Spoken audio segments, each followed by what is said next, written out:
Halo. Wow, 77. Sama. Aduh, rame banget. Cepat banget ramenya. Halo. Halo semuanya. Kita mau invite di berapa nih, Mbak? Di langsung aja. 199. Oke. Di situ bisa ngeset ini nggak sih? Ngeset Apa? Moderator. Ya bisa deh. Masukin gue dong Ruth Kurniadi.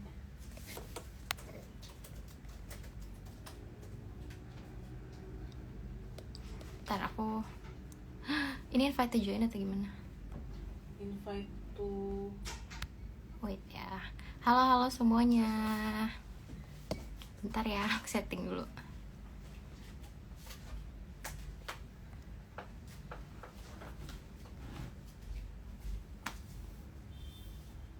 Gak ada username-nya. Coba ya. Nih, sapa dulu ya. Halo. Seperti judulnya ya, hari ini kita mau ngomongin tentang pelaporan. Gimana sih cara ngelapor kasus ketenagakerjaan ke Disnaker. Oke, kita invite dulu.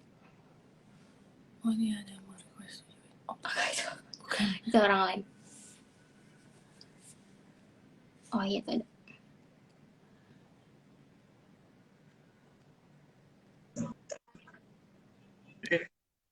Halo, Mas Heger udah join. Halo. Halo. It's pleasure to meet you, Mas. Nah, teman-teman. Oke, sebentar. Saya cek di Suaranya jelas gak? Jelas, cuma saya earbudnya belum nyambung. Bentar ya. Oke. Easy.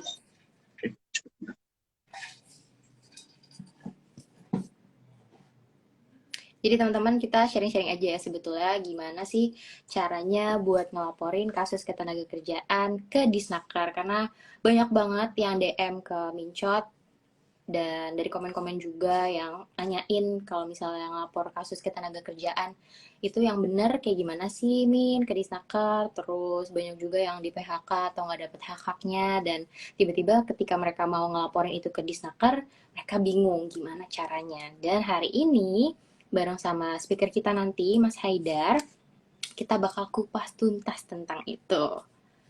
Bentar ya. Kita invite lagi.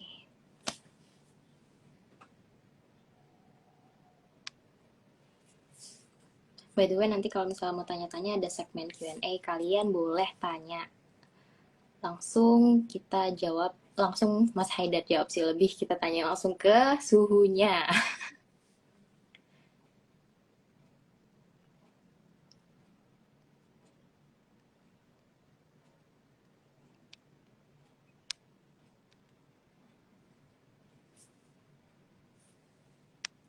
Komennya lumayan banyak tau. Iya. Banyak sekali.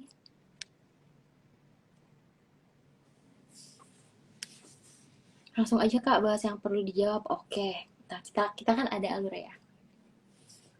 Belum sih. Aku udah invite lagi.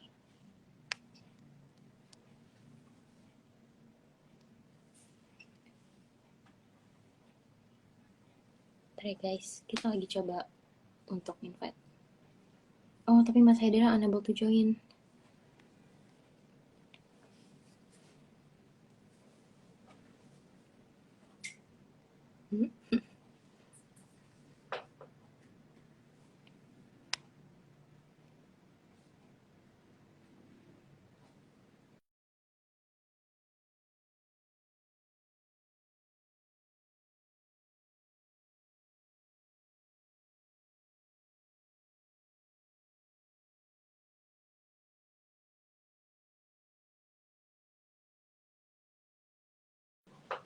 Oh ya, kira-kira kalian tuh ada yang sedang mengalami nggak? Kayak misalnya baru banget di layoff atau baru banget ceritanya mau ngelaporin case kalian ke Disnaker.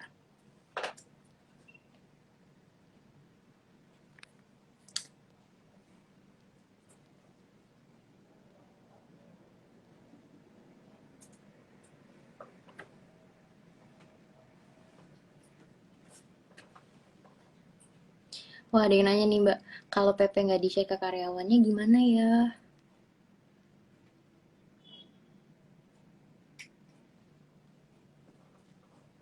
Ntar guys.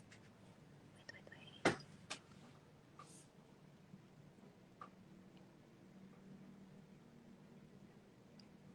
Ini sinyal kita yang jelek apa gimana ya?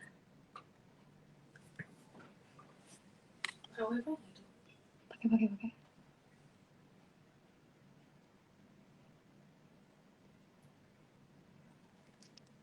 Pas banget nih kondisinya habis putus kontrak tapi nggak ada kompensasi. Kata atasannya diajuin tapi nggak ada kabar lagi. Dari mana nggak ada kabarnya?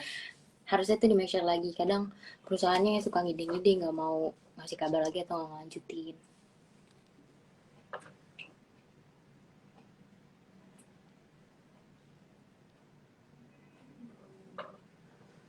Habis kontrak tapi disuruh bikin surat resign. Soal hak pesangon katanya nggak bisa, gimana tuh Min? Wah, itu konten yang baru banget kita buat kemarin sebetulnya. PKWT kompensasi. Coba kita invite lagi Mas Haidar ya, udah bisa atau belum? Sabar ya.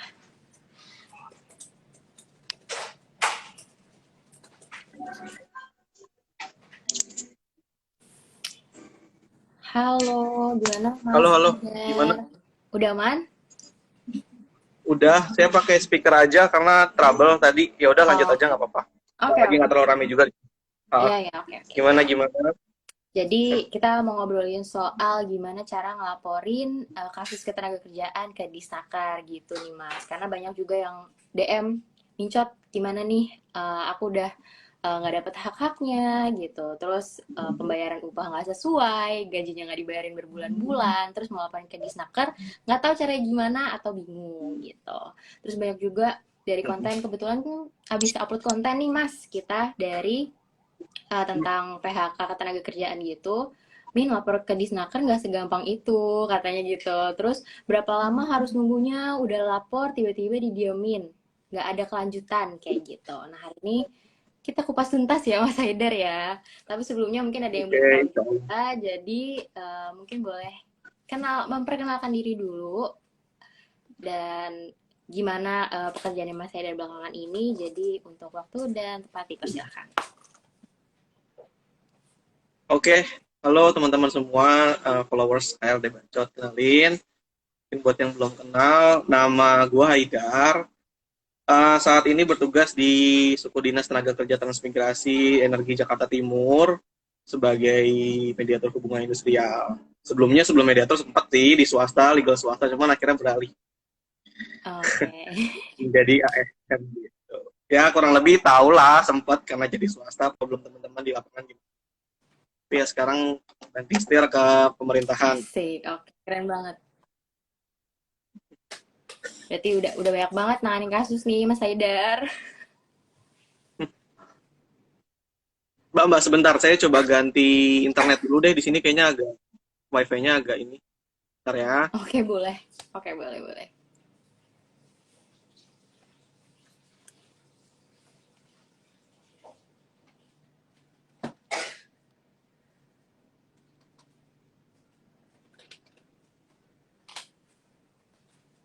Ntar ya, guys. Kita tunggu Mas Haidar ya.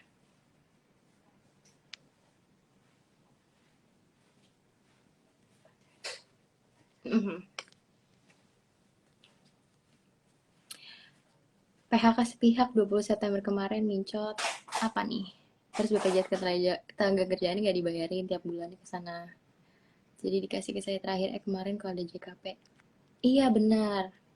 Sebenarnya JKP itu tuh bisa didapetin juga. Kemarin sempat join space. Kalau misalnya perusahaan yang kalian tempatin itu juga nyediain BPJS ya Mbak, ngedaftarin. Kalau udah ngedaftarin, itu sebenarnya hak ada hak kalian bisa dapet CKP-nya gitu. Ada BPJS ketenagakerjaan sama kesehatan yang didaftarin sama perusahaannya kalian. Coba kita lihat lagi Mas Haidar.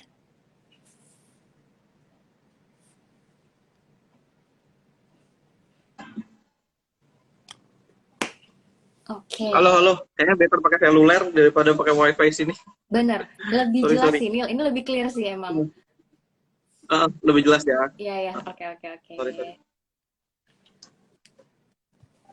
Nah, ini karena udah banyak banget yang nggak sabar kayaknya ya Mas, mungkin bisa kita langsung Mhm. obrolin nih gimana sih nih cara ngelaporin ke Disnaker. Yang bener gimana, yang Oke, proper gimana, step by stepnya. oke. Oke, ini langsung ke cara ngelaporin ya. Berarti teman-teman nih yang udah lagi ada kasus gitu ya. Sebenarnya teman-teman, cara ngelapor khususnya di Jakarta itu kanal-kanalnya tuh banyak. Kanal-kanalnya itu teman-teman bisa ngelapor secara online sebenarnya bisa, tapi yang paling common teman-teman ngelapor langsung ke kantor Disnaker setempat. Misalnya teman-teman kerja di Jakarta Timur atau di Jakarta Selatan atau di Jakarta Pusat. Nah, teman-teman ngelapor langsung ke Disnaker setempat teman-teman bekerja gitu. Itu yang paling, walaupun secara online sebenarnya di Pemprov DKI sendiri menyediakan, tapi ujung-ujungnya nanti kita harus panggil teman-teman untuk klarifikasi permasalahannya seperti apa gitu. Ujung-ujungnya tuh teman-teman harus tetap datang sih untuk klarifikasi. Oke, Kalau online sendiri teman-teman sebenarnya harus dilihat dulu nih permasalahan nanti seperti apa.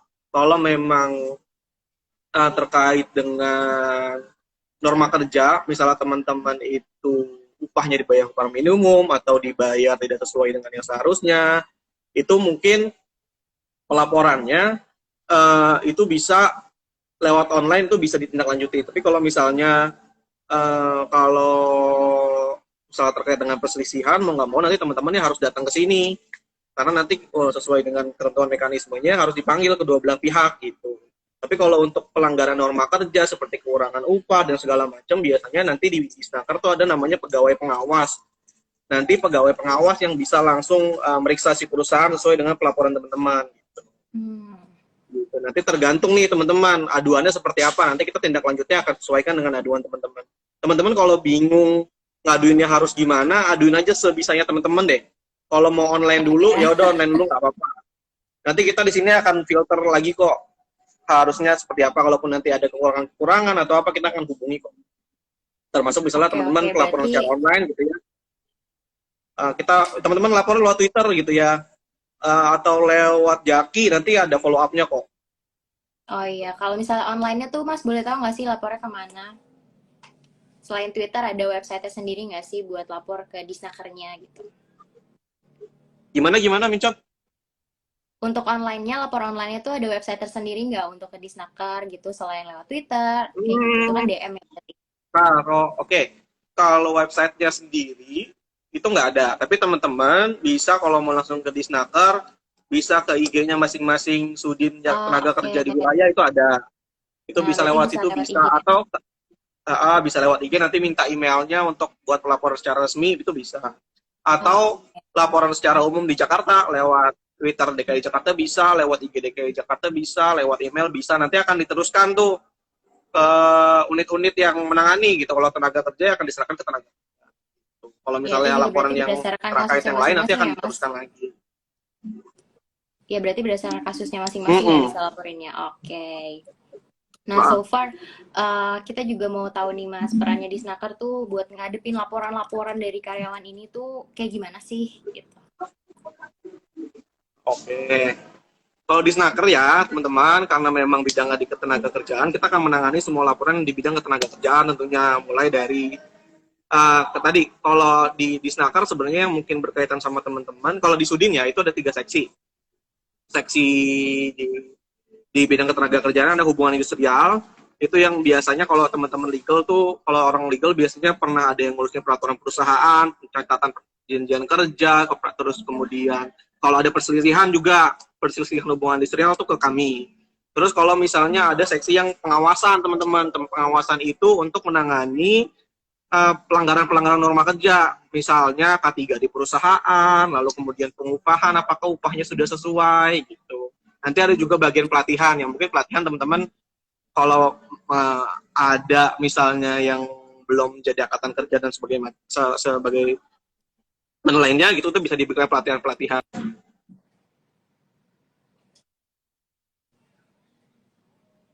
sinyalnya belum oke juga ya Minjot. Gue coba cari itu dulu deh. Pindah dulu sebentar lagi. Agak mati-mati sih. Agak mati-mati, nggak tahu nih kalau yang Iya, nonton iya. Iya. mati-mati nggak? Sorry. Gue coba cari tempat yang agak di luar. Mudah-mudahan nggak berisik ya.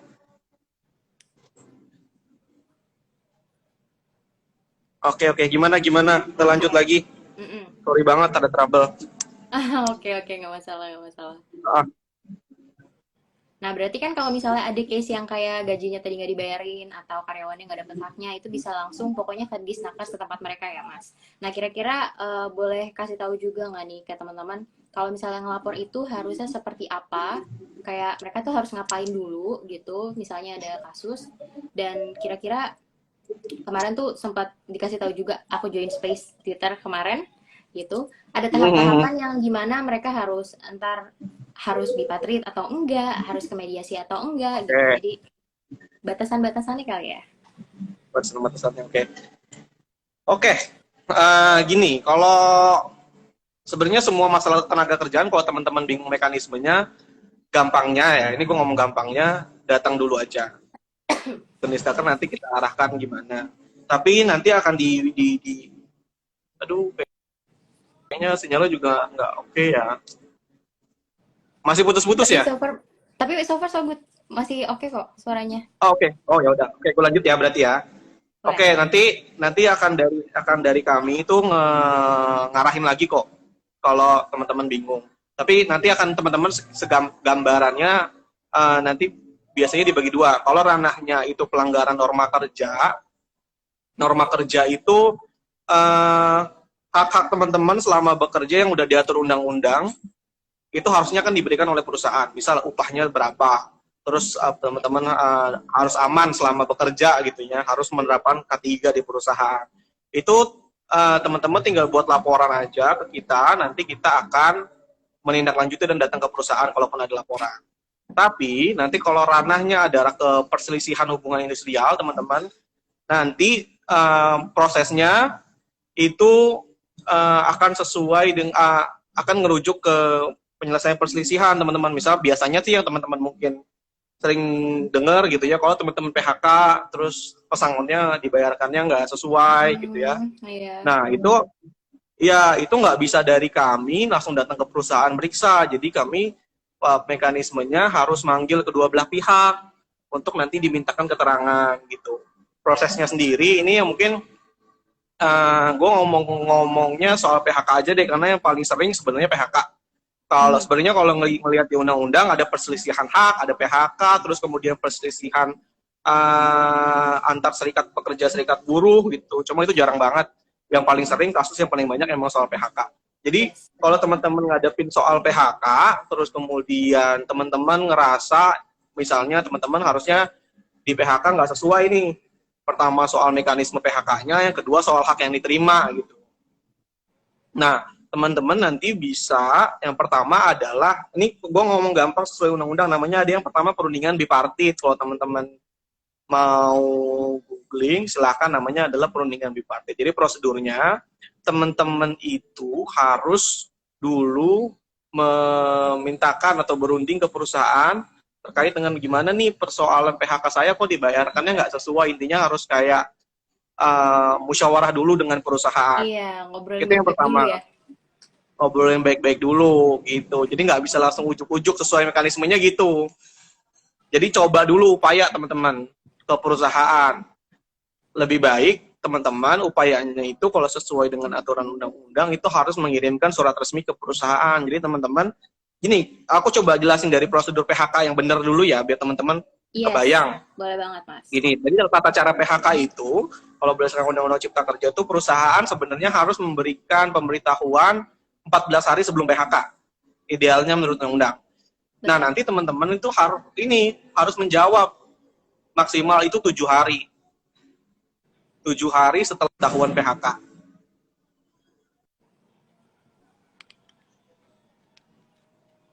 Ya, delay. Delay nggak sih? Aman. Nggak ya? Aman ya? Oke. Soalnya ini tadi muter. Oke, setelah 14 hari menerima pemberitahuan, teman-teman nih harus jawab selama maksimal itu 7 hari setelah menerima surat itu. Teman-teman itu nerima atau enggak PHK-nya. Gitu. Kalau nerima ya udah, berarti PHK mulai terjadi sesuai tanggal yang di pemberitahuan, teman-teman nerima haknya. Kalau nggak terima, teman-teman jawab. Perusahaan saya nggak terima nih PHK-nya karena pertama misalnya saya harusnya nggak di PHK. Kalau misalnya saya dituduh melakukan kesalahan A, menurut saya nggak melakukan kesalahan A gitu. Teman-teman banding gitu misal. Yeah. Atau ya udah saya nerima nih, misalnya saya melakukan kesalahan A. Tapi kalaupun melakukan kesalahan A, harusnya saya haknya juga nggak segini gitu. Harusnya nggak dibayar cuma dikasih uang pisah 500.000, harusnya ada pesangon misal. Jadi perbedaan-perbedaan pendapat itu nanti yang bisa menjadi teman-teman adukan ataupun laporkan ke Disnaker itu bisa. Nanti setelah teman-teman menolak PHK itu ya ke perusahaan ya, teman-teman buat surat keberatan lah atau minta musyawarah atau apa itu namanya kan bipartit. Buat surat intinya keberatan terhadap PHK itu. Minta untuk dilakukan perundingan bipartit atau minta ketemu sama perusahaan untuk membicarakan masalah itu. Oke. Nanti di risalah pertemuan teman-teman nanti ditulis risalahnya. Dibuat risalahnya, catatannya, notulennya kalau gimana penyelesaiannya. Kalau di pertemuan itu teman-teman dapat penyelesaian gitu ya, negonya dapat, ya udah bikin perjanjian. Jadi kan teman-teman nolak nih, berarti kan perusahaan harus ngejawab nih. Iya. Nah nanti di jawaban perusahaan itu, perusahaan harus kasih penyelesaian atau tawaran gitu. Kalau teman-teman mau, ya udah ambil. Kalau enggak, ini kan udah coba, berarti kan tadi kan mekanismenya tolak, habis itu musyawarah. Kalau musyawarah nggak ketemu juga, ya baru nanti ke Disnaker gitu. Nanti bawa tuh semuanya, berkas-berkasnya dari mulai surat teman-teman berusaha ke perusahaan, terus data-datanya, kontrak kerjanya, gitu. Atau dokumen-dokumen lain, misal teman-teman ada di perusahaannya ada SK pengangkatan dan segala macam. Nanti untuk melihat masa kerja dan segala macam gitu. Jadi memang harus gitu. Nanti dari Disnaker kalau nggak ketemu juga ya ketemu. Iya gitu. Gitu Mincot. Oke, nah tadi ada yang langsung nanya nih tiba-tiba, Min kalau misalnya namanya itu anonim bisa gak? Nah, gimana tuh Mas Haidar? Namanya gimana? Tergantung. Kalau aku jawabnya tergantung Mincot. Kalau yang tadi, kalau kasusnya adalah pelanggaran norma kerja yang itu udah jelas-jelas diatur di itu, misalnya teman-teman yang paling gampang ya, yang paling common, teman-teman di bawah UMP atau kekurangan baik upahnya di bawah UMP atau ada kekurangan upah yang seharusnya misalnya biasanya 5 juta terus tiba-tiba diturunin ke perusahaan 4,5 juta tanpa ada kesepakatan gitu sepihak dari perusahaan. Ya kalau sifatnya general di semua pekerja itu teman-teman sebenarnya bisa melakukan pelaporan secara anonim melalui kanal-kanal tadi atau datang langsung ke kantor Disnaker. Bisa. Disnaker nanti bisa datang ke perusahaan untuk meriksa laporan teman-teman. Benar nggak ada aduan bahwa ini nanti perusahaan diminta kan untuk data-datanya apakah benar itu. Tapi kalau kasusnya PHK itu nggak bisa anonim. Misal teman-teman ngelaporin nih, saya di PHK tapi nggak dibayarkan sesuai ketentuan gitu ya. Terus nanti misalnya kita akan terulah, misalnya kalau laporan kita akan datang ke perusahaan. Nanti kita nggak akan bisa jelasin ke perusahaan karyawan mana yang di PHK nggak sesuai ketentuan. Iya. Tapi yang terjadi kan misalnya, Mas, kebanyakan kasusnya PHK nih. Kalau kasusnya PHK laporannya anonim, nanti ujung-ujungnya kami akan minta data ke pelapor, namanya siapa, terus dibayarkannya seberapa, terus alasan menolaknya kenapa, gitu. Kita akan minta klarifikasi lagi ujung-ujungnya. Karena kalau nanti kita ke perusahaan tanpa bawa data siapa yang di PHK juga bingung kita nanganinnya. Gak jelas yang di PHK siapa. Gitu. Oke. Ya jadi teman-teman berarti anonim nggak bisa ya kalau kasusnya di PHK ya. Nah ini ada lagi dari pertanyaan DM juga nih. Kalau misalnya ke Disnaker itu harus bawa kuasa hukum atau lawyer atau enggak? Oke. Kalau kuasa hukum enggak. Teman-teman bisa datang pribadi kok. Mulai dari kasus pelanggaran kekurangan upah dan sebagainya, ataupun PHK, teman-teman bisa nggak usah pakai kuasa hukum, bisa Oh, datang pribadi. bisa datang pribadi. Tapi kalau misalnya nanti sampai di disnaker nggak selesai gitu ya, teman-teman tetap ada pendiriannya, itu ke pengadilan sih harus pakai didampingin kuasa hukum atau ke serikat gitu. Oke. Kalau di Berarti level itu disnaker nggak apa-apa, kuasa hukum, kalau di Snaker belum ya? Begitu ke pengadilan nggak baru apa-apa. ya? Tapi kalau mau pakai lawyer juga nggak apa-apa, silakan itu Oh, teman-teman. oke. Nah, Jadi maksudnya eh, karena nggak usah pakai kuasa hukum bisa nih, ya udah coba aja dulu gitu tapi daripada kan orang-orang kadang, aduh takutnya ntar nggak tuntas atau gimana, jadi mereka udah keburu mikir, aduh kayak harus siapin lawyer dan it's not, pesimis gitu ya. iya itu nggak murah gitu kan. Nah ini nih, ada pertanyaan juga ya, kira-kira kalau ngelapor-ngelapor ke Disnaker itu bayar nggak sih Mas Haidar? Yang enggak lah, orang kita kan Enggak teman-teman, pelayanan enggak ya publik ya. netizen, tidak Nggak ada bayar kok bayar. sama sekali PTR pun. Sampai kita, ya itu kita udah digaji sama APBN, APBD, ya itu yang emang tugas kita. Nggak bayar kok, sama sekali nggak. Tuh nggak bayar Mm-mm. teman-teman, jadi kalau misalnya ada kasus Nggak bayar bisa sama sekali. lapor. Jadi pilih datang aja ke Disnaker, mau nanya-nanya nggak bayar, mau ada laporan nggak bayar, datang aja nggak apa-apa. Nah Jadi itu diarahin kok. dia. Oke, terus kira-kira buat waktunya nih Mas, kadang kan yang nanya atau pengen buru-buru, aduh waktunya berapa lama sih sampai kasus gue itu bisa dihandle sama Disnaker? Kira-kira butuh waktu berapa lama sih Mas? Sorry. Berapa waktu lama untuk laporan ya? Iya, iya, iya. Oke. Berapa lama sih waktunya gitu? Kalau gini, kalau sebenarnya kalau untuk pelanggaran norma kerja yang tadi gue bilang, misalnya kekurangan upah yang nggak perlu sampai ke ranah perselisihan, itu nggak ada batas waktu, tapi pasti di TL maksimal 1 minggu pasti akan ada tindak lanjut. Tapi selesainya ya berdasarkan hasil pemeriksaan aja. Tapi kalau masuk ke ranah perselisihan yang tadi PHK, misalnya kasus PHK atau kasus perselisihan, intinya sampai ke ranah perselisihan, itu maksimal di undang-undang 30 hari kerja itu harus selesai keluar anjuran atau perjanjian bersama. Oke. Berarti 1 bulan 30 ya? hari kerja sejak 30 hari kerja, jadi 1 bulan lebih sih. Itu kan Iya kalender ya. ya, 1 bulan ya. Kalau yang Satu udah setengah bulan terjadi lah. dari kasus dan yang udah terjadi ya, kalau Nah, dari kasus pelaporan sampai tuntas itu bener nggak? 1 bulanan atau ternyata lebih lama dari itu? kebanyakan kita selesai keluar. Jadi gini, kita kan dibatasin aturan undang-undang 30 hari kerja. Kita akan berusaha maksimalin 30 hari kerja itu. Tapi kalau misalnya masih ada peluang nih Mincot, kalau masih ada peluang misalnya para pihak nih kayaknya masih pengen ngobrol lagi, masih ada opsi-opsi buat nego lagi gitu. Misalnya Iya. pekerja minta pesangonnya 5 juta, perusahaan nyanggupin 10 juta gitu ya. Sorry. Pekerja minta 10 juta, perusahaan cuma nanggupin 5 juta gitu, kebalik. Iya. Terus perusahaan udah naikin nih 7 juta gitu. Perusahaan udah naikin 7 juta, pekerja masih pengen tetap di 10 juta. Masih ada peluang-peluang nego-nego itu. Kalau masih para pihak masih mau, para pihak itu bisa lebih 30 hari. Tapi kalau nggak ada permintaan dari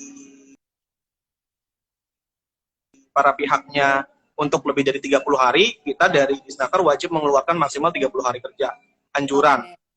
Lanjut. Gitu. Biar nanti bisa ditindaklanjutin ke pengadilan. Oke. Berarti sebetulnya waktunya itu juga depend sama kasusnya lagi ya. Kalau misalnya mereka masih possible nego-nego, ya itu tergantung dua pihak Gantung. ya.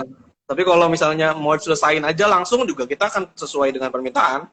Kayaknya udah satu kali ketemu, kayaknya udah nggak bisa ketemu nih, kayak udah pokoknya nggak mau nego lagi, saya maunya segini, perusahaan juga bisanya segini, udah kayak nggak bisa lagi, kita akan cepat-cepat keluarin. Ya udah nih anjuran, silakan berarti di pengadilan gitu, biasanya gitu. Nah itu harus Kalau udah punya lawyer habis itu kan. karena percuma kadang kita tahan-tahan sampai sebulan, tapi kelihatannya nggak bakalan selesai, biasanya kita akan langsung keluarin anjuran. Oke. Percuma. Iya. Gitu. Nah, tapi pernah ada nggak sih yang tengah jalan gitu, terus case-nya tiba-tiba nggak lanjut? gitu. Jadi nggak ada kejelasan gitu. Jadi dari karyawannya juga tiba-tiba, aduh ini gimana sih kok tiba-tiba berhenti gitu. Jadi case dia nggak berlanjut. Ada nggak kayak gitu, Mas? Biasanya faktornya apa tuh? Kedengeran nggak suaranya? Agak muter-muter tadi. Gimana boleh diulang nggak? Iya, jadi kalau misalnya di tengah jalan ini case-nya tuh berhenti. Jadi either atau mungkin perusahaannya yang bilang atau ada main belakang. Jadi si karyawannya ini ya nggak ngedapetin hasilnya gitu. Jadi case-nya tiba-tiba berhenti aja. Nggak bisa. Kita nggak bisa berhentiin kasus gitu aja kalau bukan atas permintaan atau karena selesai. Oke. Jadi bisa berhenti itu kalau misal yang melapor itu mencabut laporannya, itu bisa berhenti. Mm-mm. Atau yang kedua belah pihak bersepakat di kasus itu gitu. Misalnya minta PHK 10 juta di perusahaan ngabulin 10 juta gitu. Ya udah selesai, berarti kan nggak lanjut pengadilan, kita bikin perjanjian bersama gitu. Kita bikin kesepakatan untuk penyelesaian kasus itu. Bisa berhenti karena itu, karena laporan dicabut atau kedua belah pihak sepakat. Kalau dari terlapornya main belakang itu nggak bisa sih. Nah, kita nggak punya dasar buat nyabut gitu aja. Kemana-mana nanti berarti bisa malah. nggak akan cold case ya? Nggak akan kok kalau teman-teman punya kasus di Jakarta yang kayak gitu, sebenarnya kanal-kanal pengawasan ASN di Jakarta juga udah banyak, teman-teman bisa laporin selama teman punya bukti kok. Nah, teman-teman jadi nggak usah takut kalau misalnya ntar tiba-tiba, aduh laporannya nggak lanjut atau kayak gimana, karena disnakernya juga akan menangani itu. Sejauh ini di kantor sih nggak pernah itu ya, Mincot ya, nggak pernah sampai nggak ditindaklanjutin atau berhenti di tengah jalan karena ada apa gitu sih. Berarti kecuali yang lapor mencabut ya? Ya, kecuali yang melapor mencabut atau kedua belah pihak sepakat. Oke. Sip. Nah, kita udah boleh open Q&A kali ya nih, Mas. Banyak banget ini yang nanya. Terus, sorry, Mincot. Nggak apa-apa. Ya, kalau misalnya uang kompensasi PKW... Kenapa? Sorry? Gimana? Kalau misalnya uang kompensasi PKWT-nya tuh nggak dibayarkan, itu tuh gimana? Oke, kompensasi bisa, itu kan baru nih karena undang-undang cipta kerja. Bisa laporin atau enggak? Iya. Bisa dong, teman-teman laporin aja. Kompensasi itu kan wajib ya semenjak undang-undang cipta kerja. Jadi sebenarnya kenapa kompensasi itu muncul ya karena pengen dibuat perlindungan lah buat teman-teman yang PKWT, bukan hanya untuk karyawan tetap, kan udah pesangon ya kalau teman-teman yang PKWT supaya ada perlindungan juga diberikan kompensasi itu. Jadi sebenarnya beda-beda tipis sih sekarang antara PKWT dan PKWTT. Kalau ada pelanggaran, ya bisa dilaporkan sebagai pencatatan sebagai perselisihan PHK itu. Misalnya teman-teman di PHK PKWT terus kontraknya habis nggak diberikan pesangon 1 tahun misalnya kontrak PKWT-nya, kan berarti kompensasinya 1 bulan ya sesuai undang-undang. Itu bisa datang ke Disnaker buat pencatatan datang teman-teman yang tadi saya bilang untuk bipartit dulu, minta ke perusahaan masih nggak ngasih, datang ke Disnaker. Nanti Disnaker akan bantu untuk nge-push perusahaan untuk bayar sesuai ketentuan. Biasanya kalau perusahaannya salah, pendekatan dari Disnaker lebih mudah. Kalau normatif, biasanya lebih mudah. Untuk nge-push perusahaan ya bayar sesuai ketentuan gitu. Yang kadang agak rumit di kasus Disnaker biasanya kalau kasus-kasus soal kenaikan upah. Misalnya serikat pekerja tahun ini gajinya 5 juta terus minta 5.500.000 gitu. Kadang dasarnya itu masih bisa diperdebatkan, misalnya masalah walaupun secara normatif udah ada UMP gitu. Itu kadang yang kita agak sulit untuk pendekatan. Pendekatannya kita kalau udah normatif harus aturannya jelas, biasanya kita lebih mudah untuk pendekatan dan biasanya selesai di Disnaker kalau kayak gitu. Kalau kasus-kasus kayak gitu. Nggak sampai ke pengadilan. Mostly yang menang ya, yang menang bahasanya. Kalau misalnya kasus kayak gini yang lebih selamat itu posisi karyawan nggak sih, Mas? Atau perusahaan? Kita sih prinsipnya ya, kalau mediator namanya mediator harus tengah-tengah. Jadi nggak bisa ngebela A, nggak bisa ngebela B. Jadi kita harus objektif nih. Kalau dari kasus harus objektif, ngelihat kasusnya. Di sini yang salah siapa? Misalnya taruhlah kasus kompensasi tadi. Misal pekerja ngerasa saya nggak dibayarin kompensasi, udah kerja selama 1 tahun gitu. Mm-mm. Keterangan pekerja, tapi keterangan pengusaha misalnya eh, pekerja ternyata selesainya misalnya nggak sesuai 1 tahun, belum 1 tahun dia udah cabut, udah melakukan pelanggaran gitu. Misalnya di 8 bulan, di 8 bulan ternyata dia melakukan pelanggaran di perusahaan, berarti kan dia kalau sesuai undang-undang malah harus bayar denda, Mm-mm. malah harus bayar denda sisa Aduh. upahnya itu. Yes, yes. Berarti kan sebenarnya dalam hal ini yang jadi salah kan pekerja gitu. Makanya kita nggak bisa langsung ngejudge ini pekerja pengusaha pasti salah atau pekerja pasti salah. Nanti kita akan ngegali dulu keterangannya. Sebenarnya kronologinya seperti apa. Kalau memang perusahaan jelas-jelas salah, pasti kita akan bela pekerja. Tapi kalaupun nanti perusahaan bisa punya data untuk ngebela bahwa tindakannya udah benar, ya kita akan objektif terhadap permasalahan itu. Gitu. Oke, nice banget berarti. Nah, nih mau jawab pertanyaan lagi nih Mas. Kalau pengaduan ke Disnaker, apakah benar-benar diproses? Harus ada berapa yang lapor nih supaya bisa diproses? Kalau dan kalau enggak dengan sogokan perusahaan. Waduh, gimana tuh Mas? Ini apa sih Pak stigma teman-teman gitu ya, mungkin yang beredar di masyarakat itu ya. Saya nggak bisa nyalahin juga karena mungkin dulu sempat di swasta mungkin mikir gitu juga mungkin ya. Tapi tentu makin kesini pemerintah berupaya untuk semakin baiklah, teman-teman. Jadi teman-teman juga bantu untuk kontrol. Coba aja, insya Allah sih nggak ada sih. Kalau di Jakarta sendiri karena memang kita ASN di Jakarta di Pemprov DKI khususnya karena pengawasannya itu udah banyak, dari mana-mana bisa dilaporin, kita sih berusaha untuk melaksanakan tugas sesuai dengan tugas jabatan kita. Iya. Karena kalau kita macam-macam juga teman-teman laporin kemana-mana, kita bakalan gampang banget kena hukuman disiplin juga gitu. Nah, Kalau nggak bakalan diproses, di kantor sih semuanya diproses. Di kantor saya di Jakarta Timur sih alhamdulillah semua harus di TL. Gitu. Kalau teman-teman merasa nggak di TL, teman-teman laporin aja, misal ke Instagram DKI Jakarta gitu, saya buat laporan ke Disnaker ternyata nggak diproses gitu. oh ya bisa dilaporin lagi ya justru. Laporin lagi aja di Disnakernya, tapi sejauh ini nggak sih. Jadi teman-teman gak usah takut untuk nggak diproses, nggak bakalan sih. Kalau untuk apa ya tadi pertanyaannya Mincot? Ada berapa yang harus ngelapor supaya diproses gitu? Iya. Kalau Harus ada berapa orang, berapa? Mas? Rame-rame atau sendiri atau gimana? Berapa orang aja sih sebenarnya. Kalau kasus PHK-nya 1 orang, ya 1 orang itu ngelapor nggak apa-apa. Kalau misalnya dalam kasus PHK-nya misalnya yang kemarin rame itu di toko oranye, toko hijau, toko merah, toko ungu, udah beratus-ratus orang mau lapor secara bersama-sama, itu juga boleh, silakan dikuasakan ke satu serikat atau ke suatu lawyer juga bisa. Jadi siapa aja yang merasa haknya dilanggar, mau bareng-bareng atau sendiri-sendiri, itu boleh. Nggak ada batasan harus berapa orang kok.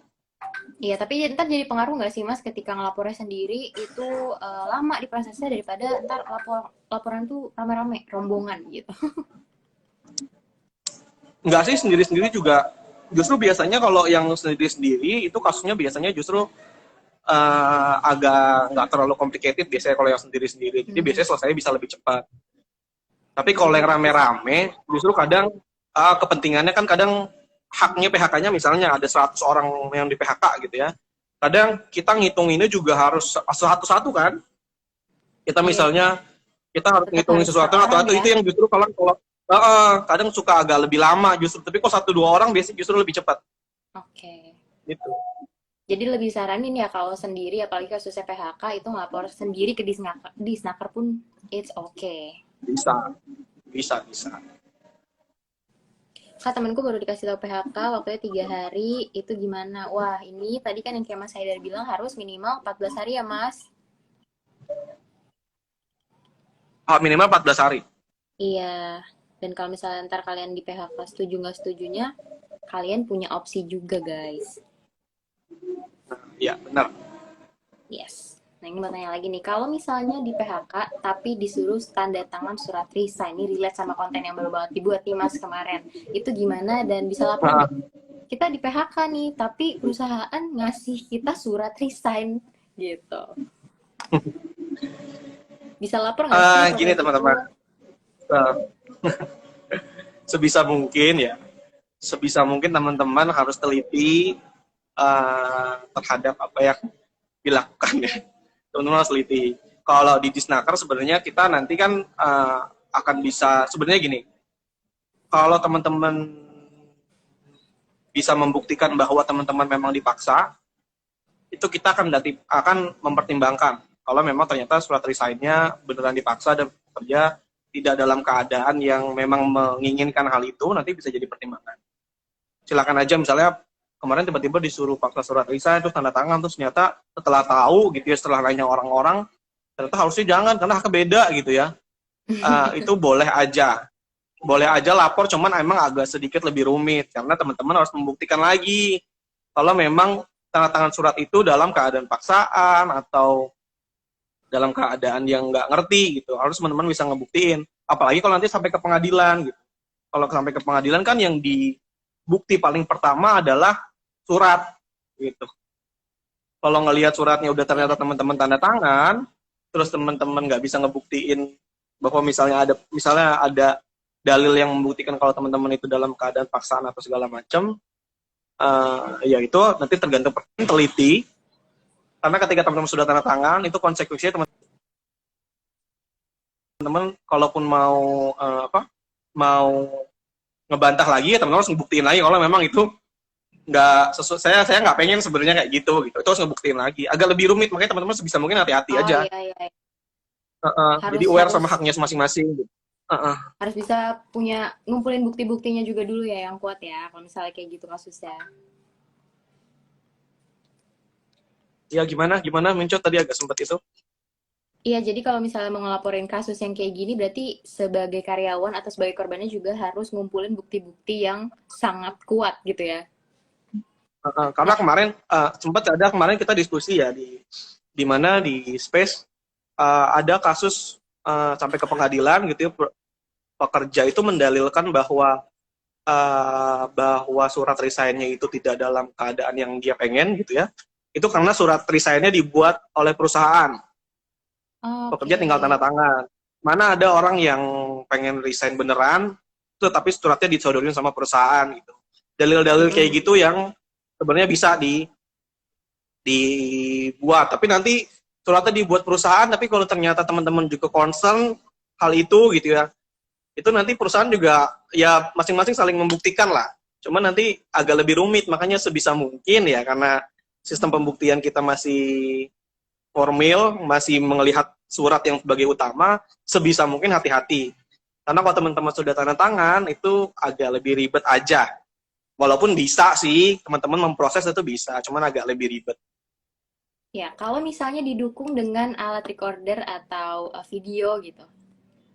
Masih make sense Oh nggak itu sih, bisa Mas? banget, justru itu Bisa banget tuh, make teman-teman. sense kok. Teman-teman misalnya, ketika apa surat tanda tangan itu dipaksa, teman-teman punya bukti recorder itu bisa jadi alat bukti justru. Termasuk kalau misalnya teman-teman ke sampai pengadilan itu sudah jadi alat bukti. Cuman masalahnya kan misalnya nggak punya alat bukti apa-apa nih, tanda Mm-mm. tangan aja, itu yang kadang susah. Kalau punya bukti sih, Oke. teman-teman mau berubah pikiran dan segala macam silakan. Nah, berarti as long as kalian kalau udah disodorin surat resign, kalian rekam, guys. Kalian harus rekam. Kalau misalnya udah disodorin, Atau apalah, tapi simpen sebisa dulu, mungkin jangan lah. umpetin tuh voice recorder ya kan, buat jadi Saran bukti. saya sih kalau teman-teman dikasih opsi apapun dari perusahaan ya, jangan langsung dijawab saat itu juga. Teman-teman, Iya, saya butuh waktu untuk ini gitu. harus Jadi pikirin dulu. teman-teman bisa berpikir nih, cara jernih, kira-kira ini dampaknya seperti apa nih gitu. Lagi pula Kalau kan emang dikasih waktu ternyata yang tadi 7 hari ya, Mas ya? iya, kalau Iya. sesuai undang-undang 14 hari dikasih itu, 7 hari teman-teman harus ngejawab. Gitu.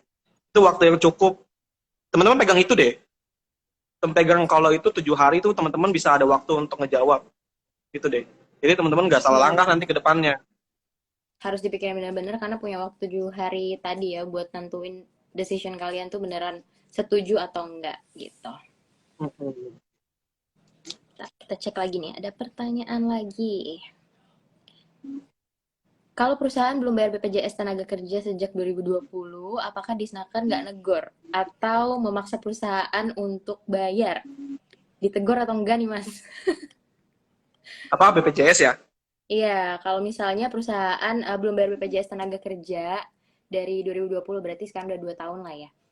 Itu Disnaker nggak negor ya atau maksa perusahaan untuk bayar? Gimana tuh Mas Haidar? Negor sih pastinya. Negor sih pastinya. Saya juga di kantor sempat beberapa kali monitoring ke perusahaan-perusahaan. Jadi BPJS itu kan punya record ya. Record perusahaan-perusahaan mana yang masih nunggak BPJS Ketenagakerjaan. Biasanya kita akan panggil 3 sampai 4 bulan sekali. Untuk perusahaan-perusahaan yang masih nunggak, kita monitor kendalanya seperti apa. Gitu. Kalau memang masih ada itikat baik dari si perusahaan, biasanya kan dikasih kelonggaran juga tuh dari BPJS. Gitu. Cuman kalau memang ternyata perusahaan, ada kasus soalnya gini, ternyata perusahaan udah motong dari upah pekerja berapa persen gitu ya. Kan memang berdasarkan undang-undang 2% itu dipotong dari upah pekerja. Upah, iya. Udah dipotong, perusahaan nggak ngebayarin. Nah, Itu yang jadi bisa langsung dikasih sanksi gitu. Cuman kalau misalnya perusahaan kayak kemarin kan banyak nih COVID, perusahaan agak goyang gitu ya. Kalau memang perusahaan memang lagi sulit, tentu kita juga nggak serta-merta langsung kasih penegakan gitu. Kita akan berusaha kasih solusi gimana perusahaan kira-kira komitmennya akan berapa lama untuk ngelunasin gitu. Ntar kalau berdasarkan kesepakatan itu, berdasarkan komitmen itu, biasanya BPJS akan tetap, kalaupun teman-teman ada klaim manfaat, tetap bisa dicairkan jadinya. Oke. Teman-teman kalau emang ada nggak tahu nih, kan teman-teman bisa ngecek tuh saldo JHT dan segala macam tuh di aplikasi BPJS Ketenagakerjaan ya. Kalau memang teman-teman tahu ternyata nggak dibayarin sama perusahaan, teman-teman lapor itu boleh banget kok ke Bisa Disnaker. tuh guys Itu lapor ini. lapor. Itu anonim kok kayak gitu bisa. Oh, bisa anonim. Gitu. Oke. Kalau kayak gitu bisa anonim. Karena itu kan keseluruhan pekerja kan, gitu teman-teman nggak perlu nyebutin sendiri itu bisa. Tapi kalau kasusnya spesifik PHK yang harus ada data dari si pelapor, ya itu nggak bisa, gitu maksudnya. Gitu Mincok. Oke, gitu teman-teman. Jadi kalau misalnya ada kasus kayak gitu, kalian boleh lapor anonim tuh. Oke, coba kita cek lagi ya pertanyaannya.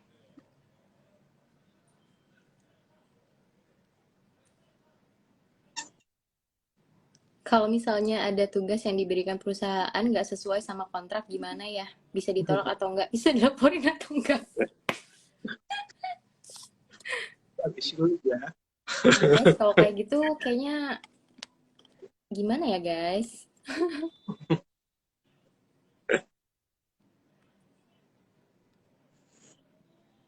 Kita cek lagi mana nih. Oh, tadi. Aduh, cepat banget ini. Semoga sinyalnya udah lancar ya, Min ya. Iya, lumayan Udah oke lancar kok, ya. udah oke. Oke ya, oke. Jadi nggak perlu pindah tempat lagi.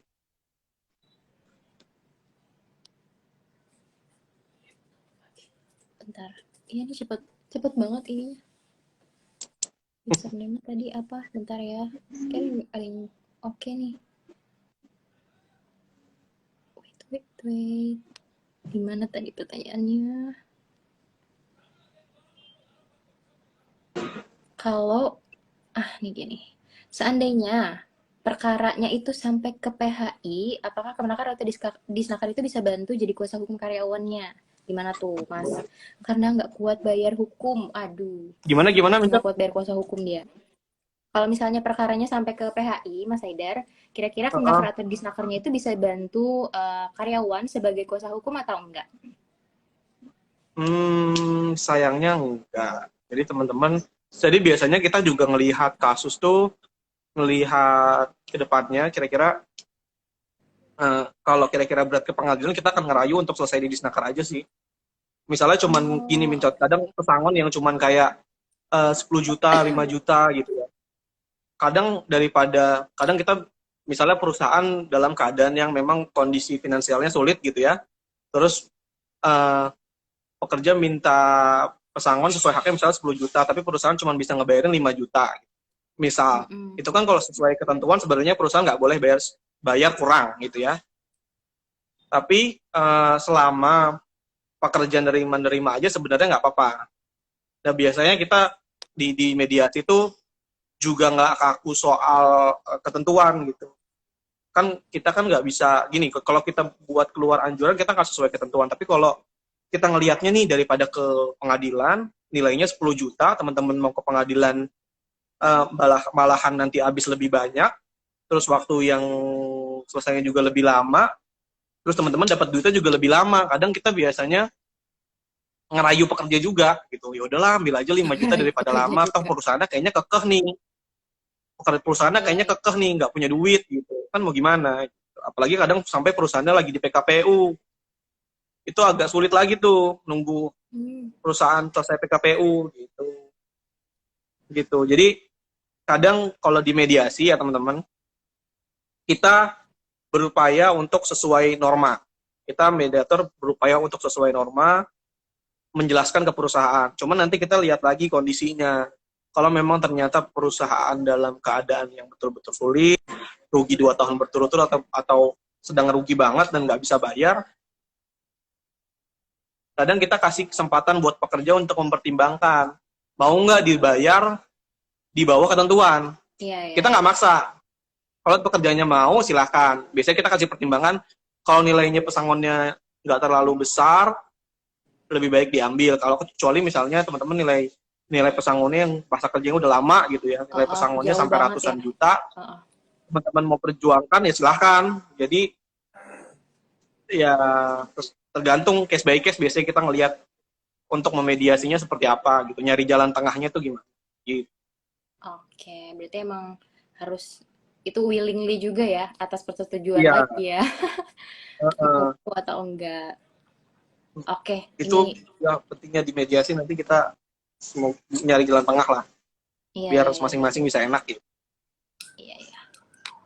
Oke, nih karena waktunya sudah ternyata mau habis nggak berasa. Nih aku mau tanya lagi Mas, yang by experience ya. Kira-kira ada case yang Mas Haidar tanganin itu paling unik ya. So far ya selama ini itu ngehandle apa tuh? Unik banget nih. Sampai kok ada sih yang kayak gini gitu. Itu apa Mas? Kasus apa? Halo, oh, oke. Yang unik ya, ini yang baru-baru ini aja deh. PHK, direktur di PHK tapi dia minta pesangon. Nah, sulit untuk kita nentuin direktur itu dia pengusaha atau pekerja. Iya, iya, iya, iya. Nah, kasusnya itu perusahaannya ngangkat ngangkat pekerjanya itu berdasarkan perjanjian kerja, tapi juga ada berdasarkan keputusan RUPS gitu. Dan itu waktu susah nih nentuin nih, ini beneran pekerja atau enggak. Kalau kita ngundang runcuk undang-undang PT, dia nggak bisa sebagai pekerja, maka sebenarnya nggak Iya, berhak dia atas bukan pesangon, karyawan. Iya. bukan karyawan. Tapi pekerja ini keke, saya ada perjanjian kerjanya gitu. Ya Allah. Gitu. Itu yang baru-baru ini, yang lama-lama agak gitu, yang baru lagi selesai. Gitu. Oh gitu. Tapi yang itu kemarin selesai. Akhirnya gimana tuh? Akhirnya kita kasih anjuran bahwa perusahaan pekerjanya itu bukan sebagai unsur pekerja. Ah, oke. Pendapat kita bukan sebagai pekerja dan dia pengusaha dan dia nggak berhak atas pesangon. Tapi pekerja tetap kekeh, dia pakai kuasa hukum ke pengadilan dan nggak tahu sekarang gimana proses di pengadilan, apakah Oh pengadilan my god, ngabulin maksa. pesangonnya atau enggak, ya silakan gitu. Karena Oke, pekerja oke. si direkturnya itu ngerasa punya kontrak perjanjian kerja itu. Dan pengusaha juga punya dasar kalau itu pekerja itu diangkat berdasarkan RUPS. Jadi masing-masing punya bukti nih Oh my god yang ya. nanti tinggal pengadilan. Tapi kalau kita ngejuk aturan yang benar adalah diangkat direktur berdasarkan RUPS. Hmm. Gitu. Nanti Oke. kasus-kasus kayak gitu biasanya kita akan melihat nih, pekerja punya ngeklaimnya A, pengusaha ngeklaimnya B. Nanti kita akan lihat nih sesuai aturan itu gimana. Gitu. Oke. Satu kali lagi nih ya, Mas nanya boleh kali ya. Kalau misalnya gajinya telat dibayar 2 bulan berturut-turut, itu cara lapor ke Disnaker itu gimana? Cara Gimana lapornya? gimana? Dia nggak dibayar gaji misalnya 2 bulan berturut-turut. Cara ngelapor gajinya tuh gimana sih gitu? Cara ngelapor gaji. Cara ngelapor ke Disnakernya gimana? Wah, kayaknya sinyal Mas Haidar terganggu lagi. Halo? Sorry, tadi keputus. Tadi keputus, sorry. Gimana? Oke, udah aman ya? Iya, kalau Teman-teman. misalnya ada karyawan yang nggak dibayar gajinya 2 bulan berturut-turut, itu dia mau lapor ke Disnaker, gimana nih? Harus ngelapornya. Boleh. Yang tadi aku bilang teman-teman, bisa melalui kanal-kanal pelaporan DKI Jakarta atau datang langsung ke kantor bawa surat pelaporan itu bisa. Kalau upah 2 bulan itu sebenarnya kalau kita ngikutin aturan undang-undang itu ada dendanya sebenarnya. Tapi nanti kita akan lihat biasanya kemampuan perusahaan. Kalau memang lagi defisit banget, biasanya tergantung ke pekerja. Kalau pekerja nerima tanpa denda mau ya silahkan. Tapi kalau memang pekerja tetap minta sesuai dendanya ya kita akan, kalau itu ranahnya nanti langsung ke pengawas ketenaga kerjaan teman-teman. Nanti akan langsung keluar surat teguran dan akan langsung diberikan sanksi kalau perusahaan itu nggak memberikan gaji ke teman-teman. Itu agak Oke, lebih jadi cepat tetap kalau bisa. teman-teman yang kalau teman-teman itu yang bisa sepihak tuh, yang nggak perlu teman-teman datang ke Disnaker untuk tatap muka sama perusahaan, itu bisa. Kalau kasus-kasusnya yang kayak tadi, yang kekurangan upah, yang upah nggak dibayar, itu bisa Nggak anonim, itu bisa. dibayarin. Itu bisa tuh. Kalau kasus-kasusnya soal pengupahan yang jelas-jelas melanggar normatif gitu. Kalau ini ada yang nanya juga nih, upah di bawah UMR juga bisa dilaporin berarti ya, Mas Haidar? Bisa. Bisa banget itu. Bisa Banyak kok teman-teman, perusahaan bisa. ternyata yang ditanganin di perusahaan yang nggak bayar UMR. Tapi teman-teman lihat dulu nanti, kalau teman-teman merasa upahnya di bawah UMR, kalau berdasarkan undang-undang itu ada perusahaan UMKM itu berhak untuk membayar di bawah UMR. Jadi teman-teman harus tahu perusahaan teman-teman dulu. Kalau ternyata dia UMKM itu nggak apa-apa. Kadang ada pekerja juga yang saya dibayar di bawah upah minimum, tapi ternyata UMKM. Kalau Tapi itu kerja. ternyata nggak apa-apa. Berdasarkan kesepakatan gitu. Tapi kalau misalnya perusahaannya nggak bisa membuktikan bahwa dia UMKM berdasarkan izin usahanya, ya tetap harus bayar upah minimum berarti minimal Mm-mm. gitu. Betul, oke gitu ya. Nah, Oke, kalau gitu karena kita cukup banyak sharing-sharing, mungkin aku mau sum up aja ya. Teman-teman tuh kalau misalnya mau ngelaporin kasus-kasus nggak dibayar gajinya atau hak-haknya nggak dikasih sama perusahaan, itu kalian bisa lapor ke Disnaker, boleh sendiri ya Mas Haidar atau boleh sama teman-teman kalian juga, dan kalian bisa lapor itu via platform yang di online, bisa DM ke IG atau bisa juga langsung datang ke Disnaker setempat tempat kalian kerja gitu. Dan tadi kalau misalnya mau ngelapornya gimana juga udah sempat dijelasin sama Mas Haider. Kalau misalnya kalian mau ngelapor, kalian tuh harus dikasih peringatan PHK minimal 14 hari dulu teman-teman. Terus habis itu kalian boleh tuh setuju atau enggak, dan dikasih 7 hari untuk making decision. Kira-kira kalian setuju atau enggak. Kalau misalnya nggak setuju, kalian juga bisa lanjut ke Bipatrit ya Mas ya. Dan kalian juga ya. bisa mediasi. Kalau misalnya bisa selesai, hopefully ya masalah-masalah kayak gitu bisa diselesaikan di Disnaker, bisa selesai. Tapi kalau misalnya belum, mau nggak mau memang harus diselesain ke pengadilan gitu. Kira-kira semoga bisa ngebantu teman-teman yang lagi bingung.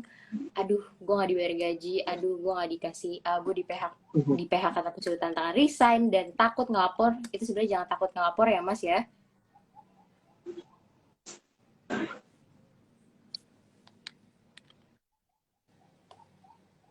Ya, teman-teman gitu.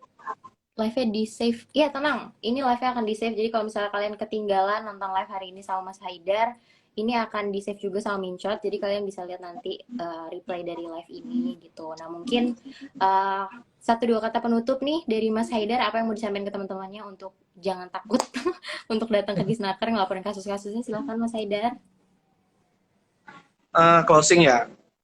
Gini teman-teman, soal ketenaga kerjaan itu sebenarnya kalau menurut aku ya, aturannya sebenarnya udah bagus. Terus mekanismenya udah ada juga teman-teman. Silakan sebenarnya nggak perlu takut lagi, nggak perlu ragu lagi untuk ke Disnaker, karena jalan menuju Disnaker juga banyak yang tadi. Ada lewat online bisa, teman-teman datang langsung juga pasti dilayanin. Kemarin di sempat diskusi selain ini, saya sempat dengar tuh closing